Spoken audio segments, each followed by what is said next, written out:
छोरी तबाना ही खुला खाए खाए कर तार दम बाटे फूला। ए राजा छोड़ा ना चोली के छोरी तबाना ही खुला खाए खाए कर तार दम बाटे फूला। सुतन हे तू आज भर के पतारा जागल बताओ बोल हम कैसे रोकी हे बताओ कैसे होकी भतार तोहरा धैले बखोकी हे बताओ कैसे होकी भतार तोहरा धैले बखोकी।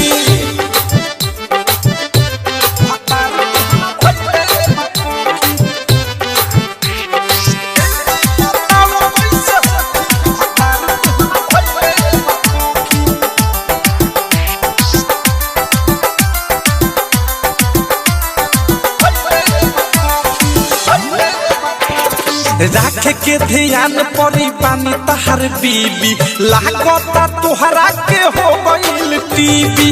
राख के ध्यान परी पानी तोहर बीबी लागता तोहरा के हो गइल टीवी। जाके पिया तू सिरप जन कर डाउनियम गिर जइब न सहाय तोहरा से झोंका झोंकी हे बताओ कैसे होकी भतार तोहरा धैले बखोकी हे भतार तोहरा धैले बखोकी। डीजे विकास डायमंड रिकॉर्डिंग स्टूडियो चौराहा। राइटर थारू थुथराई इतना जानी तू ताना चपले न होता ते ठीक तबले तू कुछ दिन ला माना। जानी प्रेमियों देश अनुराग या मुकेश मिसाइल सुबोध सुई के नोख जानी घोटी हे बताओ कैसे होकी भतार तोहरा धैले बखोकी हे बताओ कैसे होकी भतार तोहरा धैले बखोकी। चोली के छोरी तबाना ही खुला खाए खाए कर तार दम बाटे फूला।